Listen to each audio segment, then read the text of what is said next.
13 ஆண்டுகளுக்கு மேலாக தமிழகத்தின் ஒப்பற்ற வீடு மற்றும் மனை சார்ந்த அனைத்து தேவைகளுக்கும் சிறந்த ஒரே நிறுவனம் நிம்மதி ப்ராப்பர்ட்டி மேனேஜ்மெண்ட். தங்களின் தேவை எங்களின் சேவை. தொடர்புக்கு 7667008999. அருந்தமிழ் நேயர்களுக்கு வணக்கம். நேற்று நம்ம தமிழ்நாட்டு அரசியலில் மானங்கெட்ட அரசியல் எப்படின்னு பார்த்தோம். இன்னைக்கு அரசியல் வந்து ட்விஸ்டாக இருக்குது.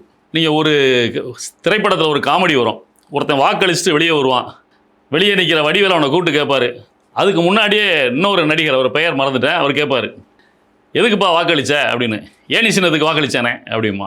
இந்த பாருங்க சீட்டு வச்சிருக்கேன் பாருங்க அப்படின்ட்டு வருவான். அடுத்து இவர் கேட்பார், நீ எதுக்குப்பா வாக்களிச்ச அப்படின்னு சொல்லி. தென்னை மரத்துக்கு வாக்களிச்சேன். டேய் அங்கே என்னடா சொல்லிட்டு வந்த, ஏனிக்கு வாக்கு இங்கே. ஆமாண்ணே பாருங்கண்ணே ரெண்டுக்கும் வாக்களிச்சேன் பாருங்கன்னு ஒரு சீட் எடுத்து 2 முத்திரை இருக்கிற மாதிரி காட்டுவான்ல.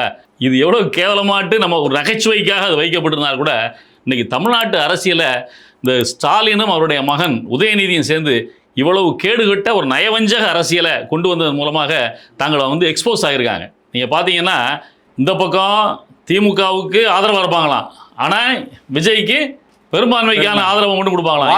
இது ஒருத்தர் மட்டும் இல்லை, இருவர். முன்னாடி சொல்றது பின்னாடி வித்ரா பண்றது, இவரை முதல்வர் ஆக்குறேன்னு சொல்றது, இவரை துணை முதல்வர் ஆக்குறேன்னு சொல்றது, இந்த மாதிரி இன்னைக்கு நடந்துகிட்டு இருக்குல்ல. நேற்று இரவிலிருந்து ஆரம்பித்து இது குறித்து தான் நம்ம இங்கே பேச போகிறோம். இப்போ நீங்கள் நான் முதல்ல உங்கள்கிட்ட என்ன கேட்க விரும்புகிறேன்னு சொன்னால், இது பற்றி பேசுவதற்காக நம்முடைய நாம் தமிழர் கட்சியினுடைய மாநில ஒருங்கிணைப்பாளர் தம்பி சசி வந்திருக்கிறாரு. அவர் உங்களுக்கு முதல்ல அறிமுகப்படுத்திடுறேன். அறிமுகமான சசி வந்திருக்கிறார். ரைட். இல்லை நீங்கள் நேற்று மானங்கெட்ட அரசியலை பற்றி பேசுறதுக்கே நமக்கு அவ்வளோ கஷ்டமாக இருந்தது. நீங்கள் யோசித்து பாருங்கள், திருமா அவர்கள் பத்திரிகையாளர்களை சந்திக்கிறார்.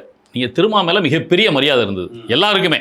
ஏன்னா அவர் வந்து ஒரு கொள்கை ரீதியில உறுதியாக நிற்கின்ற மனிதர். ஒரு அடித்தட்டு மக்கள் நேற்று வரைக்கும் நம்ம இன்னைக்கு அவரை சொல்ல முடியல. நேற்று வரைக்கும் கொள்கை ரீதியில மாலை வரைக்கும் கொள்கை ரீதியில உறுதியாக நிற்கிற மனிதர். 1000 பிரச்சனைகள் வந்தாலும் மதவாதத்தை எதிர்ப்பதற்காக நான் வந்து திமுகவோட நிற்கிறேன், கம்யூனிஸ்டுகளோடு நிற்கிறேன்.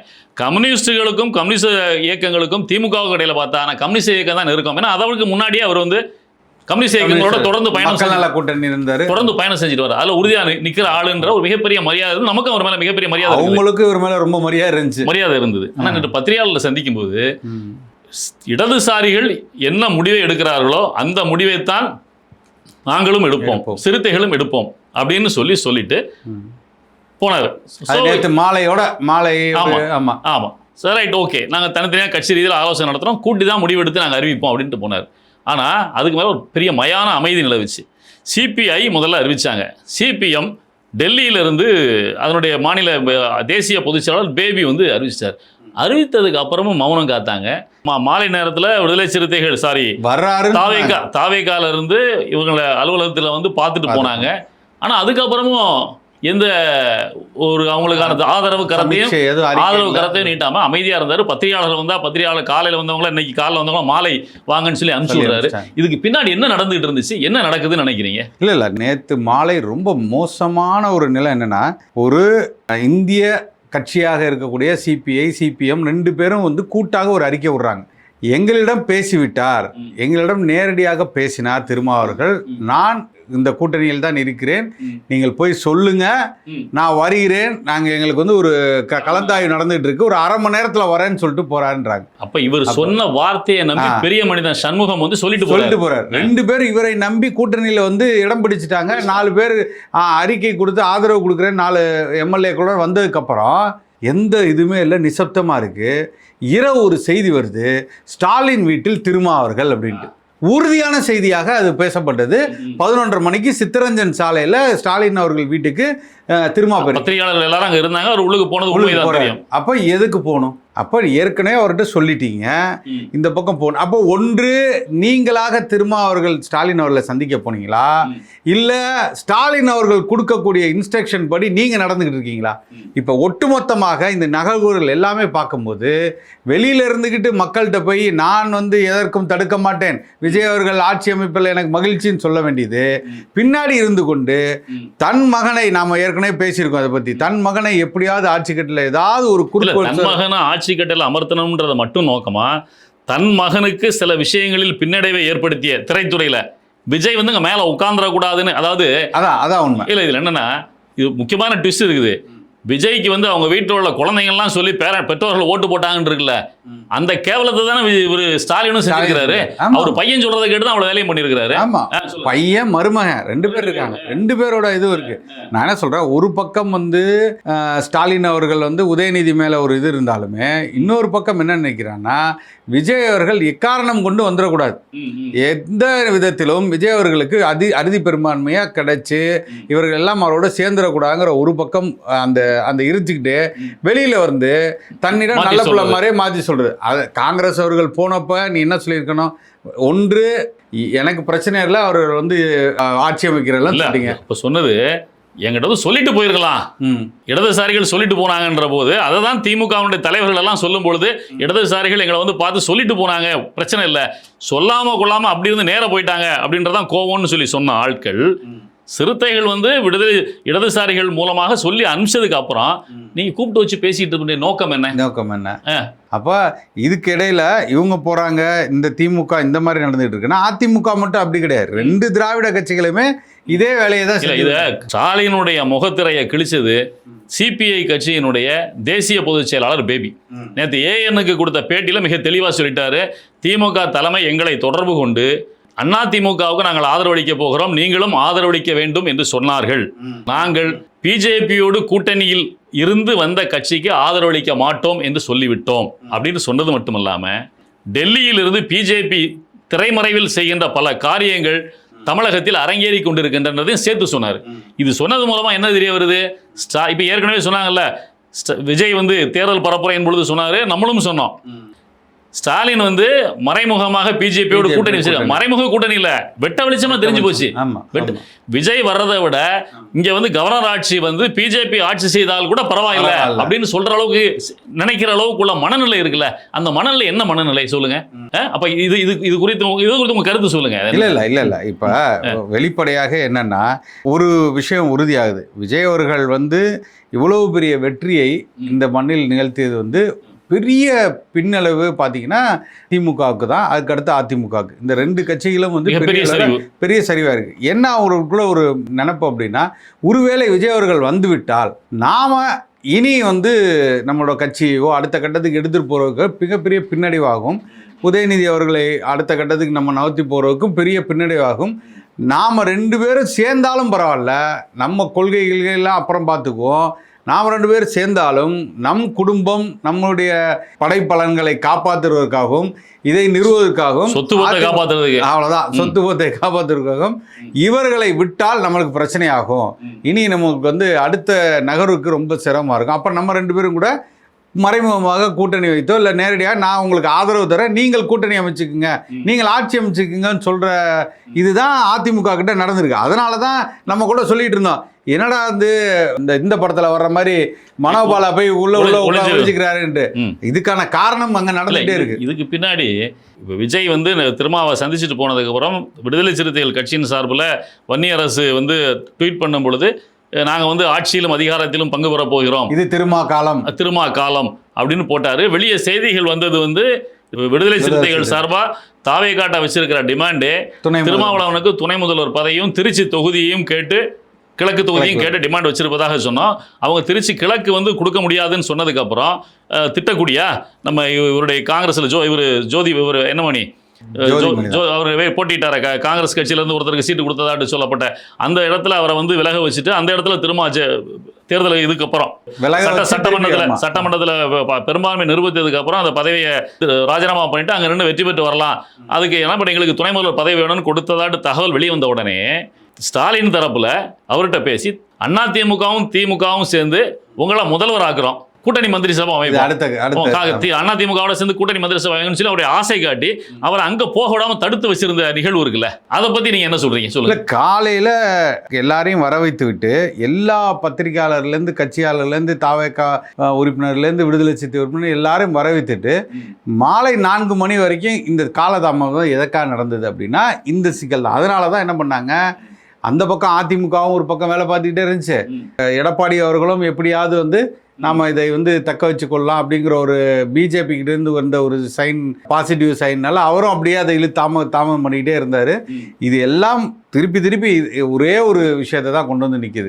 பதவி வெறி, பதவி ஆசை உள்ளுக்குள்ள அவ்வளவும் வைத்துக்கொண்டு இவர்கள் வெளியில் வந்து மோசமான ஒரு நாடகம் தான் நடத்திக்கிட்டு இருக்காங்க. நயவஞ்சக அரசியல், மோசமான ஒரு நயவஞ்சக அரசியல். இது வந்து 1000 கருத்து வேறுபாடு இருக்கலாம், 1000 அவரோட விஷயங்கள் நம்மளுக்கு பிடிக்காம இருக்கலாம். விஜய் அவர்களோடது நம்ம வந்து இன்னும் விமர்சனம் இருக்குது, தொடர்ச்சியாக விமர்சனம் செய்யும், அதில் எல்லாம் மாற்று கருத்து இல்லை. ஆனால் அதிகப்படியான மக்கள் வந்து 35% மேலே வாக்களித்து ஒருத்தரை வென்று வந்திருக்கார் அப்படின்னா, ஒன்று நீங்கள் அமைதியாக நின்று அது என்ன அவங்க ஆட்சி அமைக்க விட மாட்டாங்கன்னா வெளிப்படையா சொல்ல வேண்டியது, வெளிப்படையா முடியாதுன்னு சொல்லி தமிழ்நாட்டுக்கே பொருந்தாத ஒரு நயவஞ்சக அரசியல் அங்கே கொண்டு வந்து திணிக்க கூடாதுல்ல. ஆமா ஆமா ஆமா.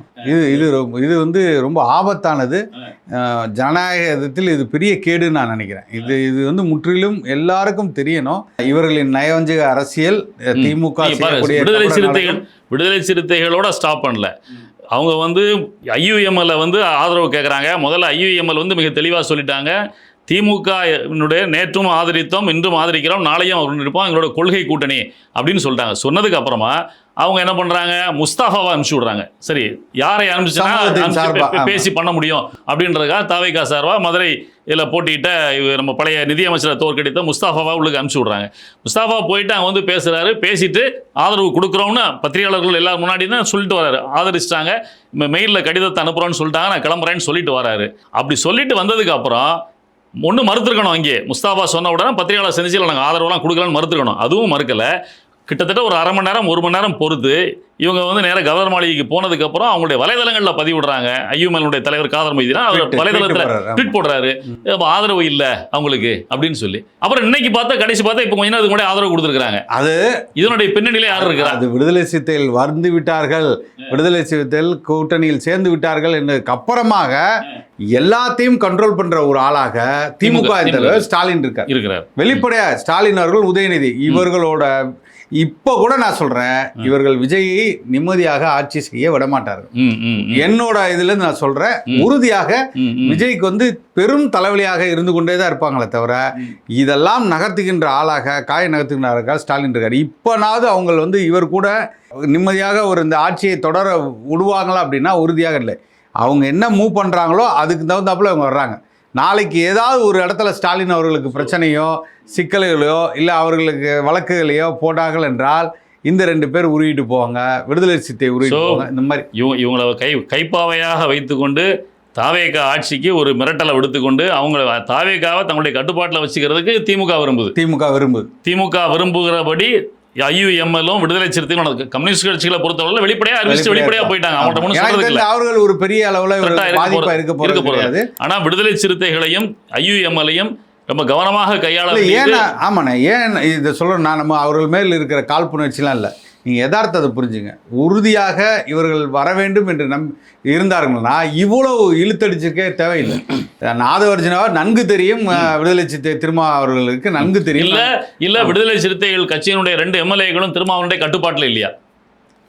இல்ல அப்படி இருக்கிற மாதிரி தெரியும். அப்படி பார்த்தா நீங்க வந்து ஒரு வன்னியரசு ட்வீட் பண்ணிட்டாரு. எனக்கு அப்படி ஒருவேளை ஷானவாஸ்லாம் இங்க இருந்திருந்தாங்கன்னா அந்த மாதிரி நிலைமை இருந்திருக்கு. அவங்க சட்டமன்ற உறுப்பினராக இருந்தா பரவாயில்ல, இருந்திருந்தா அதான் சொன்னேன். ஒருவேளை ஷானவாஸ் அவர்கள் சட்டமன்ற உறுப்பினர் வென்று இருந்தாருன்னா இந்த சிக்கல்கள் வன்னியரசும் ஆளூர் ஷானவாசும் எப்படி நடந்திருப்பாங்கன்னு அப்ப தெரிஞ்சிருக்கும். இப்ப வேற வழி இல்லாம தனியா ஆளா மாட்டிக்கிட்டு இருக்காரு வன்னியரசு, அதனால அமைதி காத்துக்கிட்டு இருந்திருப்பாரு. அவருக்குள்ளேயும் ஒரு திராவிட இது வெளியில வந்துட்டு தான் போகும். அவர் இன்னும் ஒரு உத்தமரெல்லாம் கிடையாது. என்னைக்கா இருந்தாலும் அவர் உள்ள போய் அவரோட வேலையை காமிக்கதான். இன்னும் உடல்நிலை சரியில்லாம இப்ப இருக்கிறதுனால கொஞ்சம் அமைதி காத்திருக்கலாம் தவிர அவர் எல்லா வேலைகளையும் செய்யக்கூடியவர் தான் அவரெல்லாம். அதனால விஜய் அவர்களுக்கு என்றுமே ஒரு சிம்ம சொப்பனமாக ஒரு தலைவலியாக இருக்கக்கூடியதான் இந்த 4 பேருன்னு நான் நினைக்கிறேன். ஐயுஎம்எல் கூட எப்படி இருப்பாங்கன்னு எனக்கு தெரியல. ஆனால் அவர்களும் ஸ்டாலின் சொன்னால் அவர்கள் வந்து உறுதியாக அவர்கள், ஏன்னா நான் எல்லாருக்கும் தெரியும் இவர்களுக்கு ஒளிந்த வாக்குகள் எல்லாம் திமுகவின் வாக்குகளை வைத்து தான் அவர்கள் வென்றார்கள். இல்ல திமுகவின் வாக்குகளை வைத்தான் இவர்களும் வென்றார்கள். இஸ்லாமியர்கள் திமுகவின் வாக்குகளை வாங்கி இடதுசாரிகளும் வென்றார்கள்.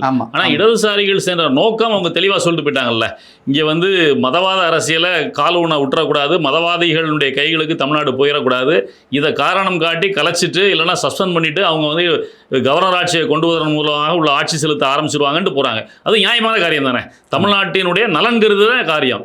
ஆனா இவங்க 2 பேரும் எடுத்த தமிழ்நாட்டு நலன் கருதுன காரியமா இல்லையா? திமுகவின் நலன் கருதி தான் திருமாவும் ஐயுஎம்எல் முடிவெடுத்து உள்ளுக்கு போறாங்க. உறுதியாக திமுகவின் நலன் கருதி தான், திமுகவை நம்பி தான், திமுக சொல்லக்கூடிய இன்ஸ்ட்ரக்ஷன்ஸ், அவர்கள் கொடுக்கக்கூடிய உத்தரவுகளின் பேரில் தான் இவங்க 2 பேரும் வந்திருக்காங்களே தவிர தனித்து செயல்படவே இல்லை. அவங்க கட்சி அதுவும் கடைசி வரைக்கும் திருமா தனக்கு முதல்வர் ஆகிறதுக்கான வாய்ப்பு இருக்கான்றத பார்த்துட்டு எவ்வளோ ஒரு ரொம்ப தன்னுடைய அதாவது இமேஜையே காலி பண்ணிட்டார். திருமா மேல மிகப்பெரிய இமேஜ் இருந்தது. அதாவது அவர் மாற்று கூட்டணியில் இருந்தா கூட தமிழ் தேசியர்கள் எல்லாம் கூட திருமாவுக்கு எதிராக ஏதாவது உண்மையான கருத்துக்களை எப்பவுமே பேச மாட்டாங்க. அண்ணன் சீமான் உட்பட யாரும் பேச மாட்டாங்க. அப்படிதான் சொல்றோம் இல்லையா, அவர் வேலை ஒரு பெரிய இது இருந்தது, இமேஜ் இருந்தது. ஆனா இது ரொம்ப இல்ல, எந்த விதமான பதவிகளுக்கும் ஆசைப்படாதவர் அப்படின்ற ஒரு இமேஜ் இருந்துச்சு. சொல்ல உறுதியா இருப்பாருன்னு. ஆனா இந்த நிகழ்வின் மூலமாக மிகப்பெரிய பதவி ஆசை கொண்டவர் அப்படின்றது அதுக்கு இன்னொன்னு கூட காரணமா இருக்கலாம் நான் நினைக்கிறேன். கிட்டத்தட்ட திருமாவிடம் ஆதவர்ஜு நான் சொன்ன கருத்து தான், திருமாவிடம் 20% பேர் தான் இருக்கிறாங்க, 80% சிறுத்தைகள் ஏற்கனவே தாவேக்காக வந்துட்டாங்க அப்படின்னு சொன்னாரு. அது இங்க நடந்த வாக்கு அரசியல் மூலமா நமக்கு தெரிய வந்திருக்குது. அப்ப வேற வழி இல்லாம நம்ம அங்க போய் நம்ம இருக்கிறத காப்பாத்திக்கணும்ன்றதுக்காக முடிவு பண்ணாரான்னு தெரியல. எதுவாக இருந்தாலும் சரி, தாழ்வு வரும்போதும் கொள்கையில உறுதியா இருக்கிறவங்க தான் மரியாதைக்குரியவரா இருக்க முடியும். ஆனா திரும்ப அப்படி இல்லை. நீங்க தாழ்வு வருது, சிக்கல் வருது அப்படின்னு அதுக்கெல்லாம் அண்ணன் சீமான் அவர்கள் தான் என்றுமே நீங்க எவ்வளவு பெரிய வீழ்ச்சி வந்தாலும். ஆமா, இன்று கூட நம்ம சந்திச்சிருக்கோம். ஆனா எந்த ஒரு இடத்துலயும் தன்னோட இதையோ நிலைப்பாட்டையோ ஒரு நாளும் மாற்றிக்கலாம தன் கொள்கையிலோ சமரசம் தான் என்றைக்குமே இன்னைக்கு பார்க்கும்போதும் அவர் அதுதான் சொல்றாரு. என்ன சொன்னாரு, இன்னைக்கு தாவேக்கா ஆட்சி அமைச்சிச்சு, தாவேக்கா ஆட்சி அமைக்காமல் இருந்து திமுக ஆட்சி அமைத்திருந்தால்தான் நமக்கு பிரச்சனை. ஏன்னா திமுக குறைந்தபட்ச வித்தியாசத்தில் ஆட்சி அமைச்சிருந்தா தாவேக்காவும் கிட்டத்தட்ட நல்ல வாக்குகளை பெற்று ஒரு கன்சிடரபிள் எம்எல்ஏக்களை வச்சிருப்பாங்க. அப்போ அவங்க தான் எதிர்கட்சின்றது வந்துடும். திமுகவை வீழ்த்தது தன்னால் தான் முடியும். அடுத்த எலெக்ஷனை நோக்கி தாவேக்கா பயணம் செய்யும். ஆனா இப்ப தாவேக்கா ஆட்சிக்கு வந்ததுனால தாவேக்காவுக்கு எதிராக யாரு அப்படின்னா திமுக அந்த உள்ளடி வேலை இன்னைக்கு நடந்த சிக்கல்ல தமிழ்நாட்டு மக்கள் ஓப்பனா எக்ஸ்போஸ் ஆயிட்டாங்க. அதனால இன்னும் தாவேக்காக்கு எதிரான கட்சி அப்படின்னா இங்க தமிழ் தேசிய கட்சி நாம் தமிழர் தான் வரும். நம்ம எல்லாம் ஒன்னா இணைந்து வேலை செய்யணும்னு ஒரு உறுதியான எதிரான கட்சின்னு இல்லாம அவர்கள் செய்யக்கூடிய எல்லா தவறுகளுக்கும் ஒரு மாற்றாக அதுதான் சொல்லுவாங்க. எதிரான கட்சின்ற அர்த்தம் நான் சொல்றது ஒரு மாற்று அரசியல் இருக்குல்ல, ஒரு அரசியல் ஒரு கட்சின்றதா எதிர்கட்சி, ஒரு கட்சின்றதா எதிர்கட்சின்னு ஒண்ணு மக்கள் தேடிதான் ஆகணும். அப்போ அந்த இடத்தை திமுக இழந்துடுச்சு. அதுல நாம் தமிழர் தான் நிக்க போகுதுன்னு அவர் இன்னைக்கும் அந்த உரிமையோட அந்த ஒரு உறுதியோட இவ்வளவு வீழ்ச்சிக்கு அப்புறமும் பேசுறாருல, அங்கதான் அவர் நிக்கிறாரு. சோ அவரோட ஒப்பிடுகின்ற பொழுது இந்த திமுக இவங்கெல்லாம் பதவி வெறியோட மட்டும்தான் இருக்கிறாங்களோ தவிர வேற எதுவுமே இல்லை. சரி, இதுல இன்னொரு விஷயத்த பேச வேண்டியிருக்குது. நம்ம பாண்டிச்சேரியில போய் குழுன்னு வைக்கப்பட்டிருந்த அதிமுக எம்எல்ஏக்கள் எல்லாம் காலைல வர வச்சு நம்ம கிரீன்வேஸ் ரோட்ல உட்காந்து பேசினாரு. பேசிட்டு இருந்தவர் திடீர்னு பார்த்தா ஆட்சி அமைக்கிற கட்சிக்கு வாழ்த்துக்கள்னு ஒரு செய்தியை போட்டாரு. இப்ப பின்னாடி பார்த்தா ஏதோ 37 பேர் வேற எங்கேயோ உட்கார்ந்து ஆலோசனை இவரை எடப்பாடி இருந்து பொதுச்செயலாளர் பதவி புடுங்கப்படுறது. இது இந்த தகவல் என்னன்றது நான் அப்பவே கொஞ்சம் சொன்னேன். கடைசி வரைக்கும் இவங்க இந்த மனோபலம் மாதிரி தனித்தனியா உட்காந்து ஏதோ குழு போட்டுட்டே இருக்க, இங்க தனியா ஆட்சி அமைக்கிறா போயிட்டாங்க. அதுல ஒண்ணு நம்ம வாழ்த்து சொல்லிட்டு இருக்கோம். இன்னைக்கு இப்போ வரைக்கும் ஆளுநர் அவர் ஏற்றுக்கிட்டானு தெரியாது, ஆளுநர் அவர் வர இருக்காங்களான்னு தெரியாது, என்ன நடந்துச்சுன்னு தெரியாது. அவருக்கு திடீர்னு இப்ப எனக்கு உடம்பு சரியில்லப்பா நீங்க நாளைக்கு பாருங்கப்பான்னு சொல்றான்னு தெரியாது. இன்னைக்கு சசிகலா அம்மா கிளம்பி போகும்போது விட்டுட்டு நேர மகாராஷ்டிரா போறேன்ட்டு பழைய கவர்னர் போனார் இல்லையா, வித்யாசாகர் ராவ் போனார். அதே மாதிரி இவரு கேரளாவுக்கு கிளம்பி போறாரான்னு தெரியல. அது 7 மணிக்கு பிளைட் டிலேப்பா, சீக்கிரம் வந்துருங்க. அது மோடிஜி கிட்ட இருந்தும் அமித்ஷா கிட்ட இருந்தும் வர பொறுத்து இருக்குன்னு வச்சுக்கோங்க. என்ன நடக்கும் தெரியல. நாளை கால அதிமுக பிரச்சனையை சொல்லுங்க. அதான் அதிமுக பொறுத்தவரை மெஜாரிட்டி ஆஃப் 37 பேர் நினைக்கிறேன், அவங்க எல்லாம் சேர்ந்து ஒன்னா CV சண்முகம் அவர்கள் தலைமையில உட்காந்து பேசிட்டு இருக்காங்க போல. அவங்க பேசிட்டே இருக்காங்க. இங்க IUML அந்த கட்சி ஆதரவு கொடுத்துட்டாங்க, அந்த கூட்டணியோட சேர்றேன்ட்டாங்க. இப்ப திருப்பி நம்ம எல்லாம் பேசினமே, இப்ப எடப்பாடி வீட்டுக்கு போறதா இல்ல யார் வீட்டுக்கு, CV சண்முகம் வீட்டுக்கு போறதான்னு தெரியல. வீட்டுக்கு போறதா இல்ல. இதுல நம்ம விஜய்க்கு நம்ம சொல்ற ஆலோசனை நம்ம என்ன சொல்லணும், நிறைய நன்றி சொல்லணும். எவ்வளவு பேர் எல்லாரும் எக்ஸ்போஸ் பண்ணி விட்டான். இல்ல இதுல இப்ப நம்ம சொல்ல வேண்டியது என்னன்னா, இந்த விடுதலை சிறுத்தைகளையும் IUMLையும் நம்பி இருக்கிறதுக்கு, ஏன்னா இவங்க 2 பேருமே எப்பவுமே திமுகவுடைய கைப்பாவையாக தான் செயல்படுவாங்கன்னு இப்போ 2 நாளாக நடந்த செயல்லேருந்து தெரிய வருது. திருமா இண்டிபெண்டாக இருப்பார் அப்படின்னு நம்ம நம்பிக்கிட்டு இருந்தோம். ஆனால் இந்த 2 நாள் நிகழ்வு திருமாவுடைய இதெல்லாம் பார்க்கும்போது அதுக்கான வாய்ப்பு இல்லைன்னு தெரியுது.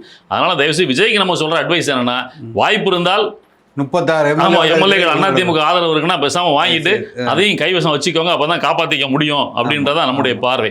அது இல்லாம இப்போ ஒரு லேட்டஸ்ட் நியூஸ் என்னன்னு சொல்லி பார்த்தா, நம்ம கொஞ்ச நேரத்துக்கு முன்னாடி பேசிட்டு இருந்த மாதிரி கவர்னர் வந்து கேரளா கிளம்பி போயிட்டாருன்னு வேற தகவல் வருது. அப்போ இதன் பின்னணியில யாரு, என்ன நடக்குது, குதிரை பேரத்தை ஊக்குவிப்பது யார் அப்படின்றத நம்ம பாருங்க. அதிமுக, திமுக, பிஜேபி 3 பேரும் சேர்ந்து அந்த எல்லா பிளேஸும் பண்ணிட்டு இருக்காங்க. ஆமா, எவ்வளவு வன்மமான விஷயத்த பண்ணிட்டு இருக்காங்க. தமிழக மக்கள் இதில் உற்று நோக்கணும். இதை வந்து எவ்வளோ பெரிய ஒரு, அதாவது பதவி வெறி, தன் குடும்பம் எல்லாம் தன்னோட சுயலாபத்துக்காக இந்த கட்சிகள்லாம் இருக்குது. அப்போ இவர்களை மறுபடியும் நீங்கள் சிந்திச்சு பாருங்க. இந்த கட்சியெல்லாம் நீங்கள் வந்து எப்படி நீங்கள் 1 கோடி பேருக்கு மேலே திருப்பி இந்த அதிமுகவுக்கு 1 கோடி போட்டிருக்காங்க, திமுகவுக்கு 1 கோடி 20 லட்சம் பேர் போட்டிருக்காங்க. இவங்கெல்லாம் யோசிச்சு பாருங்க, இவர்களாம் ஜனநாயகத்தை பாதுகாக்கக்கூடியவர்களா, ஜனநாயகத்தை காக்கக்கூடியவர்களா, எதற்காக மறுபடியும் அவர்களை நீங்கள் யோசிக்கணும்னு நீங்கள் சிந்திச்சு பாருங்க. அப்போ இதெல்லாம் வந்து தமிழர்களை, தமிழ்நாட்டின் நலனை ஒருபோதும் அவர்கள் கருத்தில் கொண்டு வேலை செய்யவே இல்லை. முழுக்க பதவி இருக்கணும், பதவி வெறி தான். அது யாரோ, நீங்கள் மக்கள் எல்லாம் அவரை தேர்ந்தெடுத்திருக்காங்க. அதுக்கு சரியான ஒரு ஜனநாயகத்தின்படி ஒரு ஆட்சி அமையட்டுங்கிற ஒரு சின்ன ஒரு இது கூட இல்லாமல் அவர்கள் இப்படி செயல்படார்கள் என்றால் இது ரொம்ப ஆபத்துக்கு போய் முடியும் தான். திமுகவில் உள்ள தோழர்களுக்கே நம்ம வேண்டுகோள் கொடுக்க வேண்டியிருக்கு. திமுக உள்ள தமிழர்களுக்கு, தமிழ் உணர்வாளர்களுக்கு, இல்ல திராவிட உணர்வில் இருக்கின்ற தமிழர்களுக்கு, இல்ல தமிழ்நாட்டின் மீது நேசம் கொண்டவர்கள், எங்களை தான் நீங்க வந்து மாற்ற இதோட பாக்குறீங்க. இருந்தா கூட அவங்களுக்கு நம்ம, ஏன்னா தமிழர்களுடைய நலன் முக்கியமா இல்ல தன்னுடைய குடும்ப நலன் முக்கியமா அப்படின்றத ஸ்டாலினும் அவருடைய குடும்பமும் எப்படி இந்த நிகழ்வுல நடந்துகிட்டாங்கன்றத வச்சு தயவு செய்து நம்ம புரிஞ்சிக்க முடியுது. பிஜேபி இங்க வந்து ஆட்சியை கவர்னர் மூலமாக ஆட்சியை பிடித்தால் கூட பரவாயில்லை. என்ன எடப்பாடியும் இந்த வேலையில 2 பேரும் தான். அது ஏற்கனவே அவர் வந்து ஏற்கனவே எக்ஸ்போஸ் ஆனதுனால இந்த தேர்தலில் மிகப்பெரிய பின்னடைவை சந்திச்சிருக்கிறாரு. ஆனா திமுக அப்படி இல்ல, கிட்டத்தட்ட 70க்கு மேல நெருங்கி இடங்களை வாங்கி இருக்கிறாங்கல்ல, இவ்வளவு பெரிய பெயர்லயும் வாங்கிட்டு இருக்கிறாங்கல்ல. அப்போ இன்னும் அவர் மீது மரியாதை வச்சிருக்காங்கன்னு அர்த்தம். தயவுசெய்து அந்த மக்களுக்கும் திமுக தொண்டர்களுக்கும் நம்ம சொல்றது, தயவு செய்து பார்த்துக்கோங்க. இந்த நிகழ்வின் மூலமாக நம்ம விஜயின் மூலமாக ஸ்டாலின் எக்ஸ்போஸ் ஆயிருக்காது. அதை புரிஞ்சுக்கிட்டு நீங்க எல்லாம் நடந்துக்கணும் அப்படின்றத நம்முடைய வைக்கிறோம். ஆபத்தான கட்சியாக திமுக இருக்கிறது. கண்டிப்பா ரொம்ப, அதாவது ஆட்சியில் இருக்கும்போது ஒரு மாதிரி, இது வந்து ஆட்சியில் இல்லாம கொரூர மனப்பான்மையோட இருக்காங்க. இது இல்ல, இதுவரைக்கும் இப்படி ஒரு முகத்தை திமுக நம்ம பார்த்ததே இல்லை. எம்ஜிஆர் இறந்து போன சமயத்தில் கூட அங்க ஜானகிக்கும் ஜெயலலிதாவுக்கும் பிரச்சனை வரும் பொழுது ஒதுங்கிதான் இருந்தாங்க. கலைஞர் ஓரளவுக்கு ஒதுங்கிதான் இருந்தாங்க. ஒரு தமிழர் நலன் அப்படின்ற அடிப்படையில் சரி அவங்க சண்டை போட்டுட்டாங்க. நீங்க அந்த சமயத்துல சிவாஜியே கலைஞர் கருணாநிதி அவர்களை வீட்டுல போய் சந்திச்சு ஜானகிக்கு ஆதரவு கேட்டார். அப்ப ஜானகிக்கு ஆதரவு கொடுத்திருந்தாருன்னா, ஜானகியினுடைய கவர்மெண்ட் கண்டினியூ ஆயிருந்துச்சுன்னா, ஜெயலலிதான்ற ஒருத்தங்களே தமிழ்நாட்டில் தோண்டி இருக்க மாட்டாங்க. அதோட ஒழிச்சு விட்டுருப்பாங்க. அந்த 2 ஆண்டுகள்ல காலி பண்ணி விட்டுருப்பாங்க. ஆனா அதை அவர் செய்யல. அது அவங்களுடைய உட்கட்சி பிரச்சனை. நம்ம ஒதுங்கி இருப்போம். நம்ம இதுல நம்மளுடைய ரோல் இதுல எல்லாரும் கலைஞர் ஒதுங்கினாரு. ஆனா அந்த பெருந்தன்மை கூட ஸ்டாலினுக்கோ உதயநிதிக்கோ இல்ல. பதவி வெறி பிடித்து இங்க இருக்கிறாங்க. என்ன தமிழ்நாடு எவ்வளவு நாசமானாலும் பரவாயில்ல, பிஜேபியினுடைய ஆட்சி வந்தாலும் பரவாயில்ல, விஜயன்ற வந்து உட்கார்ந்துடக்கூடாது. அவன் உட்கார்ந்துனா நம்முடைய மகனுக்கு ஃபியூச்சர் இல்லாம போயிடும் அப்படின்னு நினைக்கின்ற மனப்பாங்கு இருக்குல்ல, இது மிக கொடூரமானது. இது கொடூரமானது. நயவஞ்சக அரசியல் அவர் பண்ணிட்டு இருக்காரு. இதை தயவு செய்து திமுக தொண்டர்கள் புரிந்து கொள்ளணும். இதை கைகோத்து யாரோட நிக்கிறாங்க பாருங்க. முழுக்க சனாதானம் வந்துடக்கூடாது, பிஜேபி உள்ள வந்துடக்கூடாது, பிஜேபி இந்த மிக மோசமான இடத்துக்கு இந்த நாட்டை நவத்திரும் சொல்லி இவ்வளவு பேசினவங்க இன்னைக்கு ஆளுநரும் அதே வேலையை செய்யறாரு, திமுக அதே வேலையை செய்யுது. அப்படின்னா 2க்கும் வித்தியாசம் இல்ல. எல்லாரும் கொல்லிவிடலா தான் இருக்கிறாங்க. உள்ள அரசியல் கரெக்டா உள்ள அரசியல் தான் பண்ணிட்டு இருக்காங்க. தயவு செய்து புரிந்து கொள்ள வேண்டும். இந்த இடத்துல தான் நம்ம ஒரு கருத்தை சொல்ல வேண்டிய தேவை இருக்குது. ஸ்டாலின் இடத்துல நீங்க வந்து சீமான் அண்ணனை நிறுத்தி பாருங்க, எவ்வளவு ஜெனியூன் அரசியல் பண்ணிட்டு இருக்காருன்றது நமக்கு தெரிய வருது. எவ்வளவு தோல்விக்கு அப்புறம் இவ்வளவு சிக்கல்களுக்கு அப்புறமும் தனியா உறுதியாக நிற்கின்ற சீமான் எங்க, இல்ல அந்த பதவி வெறிக்காக நிற்கின்ற இந்த திராவிட கும்பல்கள், ஸ்டாலினுடைய குடும்ப உறுப்பினர்களுடைய நிலைமை என்ன இருக்குது அப்படின்னு தயவு செய்து பார்த்துக்கோங்க அப்படின்றத நம்முடைய வேண்டுகோளாவே வைக்கிறோம். நன்றி, வணக்கம்.